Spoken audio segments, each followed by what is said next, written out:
ఈ ఉగాది పర్వదినాన భక్తి టీవీ వేదికగా ఆ లలితామ్మవారిని పూజించుకునే మహద్భాగ్యం మనకి దక్కింది.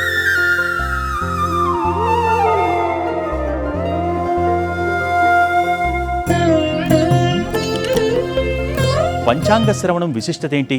తిథి, వార, నక్షత్ర, యోగ, కరణము ఈ 5 అంగములతో కూడిన కాలాన్ని పంచాంగము అంటున్నాం. పంచాంగ శ్రవణం చేసినంత మాత్రాన కలిగే ఫలితాలేంటి? మన సంకల్పం గొప్పగా ఉంటూ మన సంకల్పాన్ని భగవత్ సంకల్పంతో అనుసంధానం చేస్తే మనకి శుభ ఫలాలను ఇస్తాయి.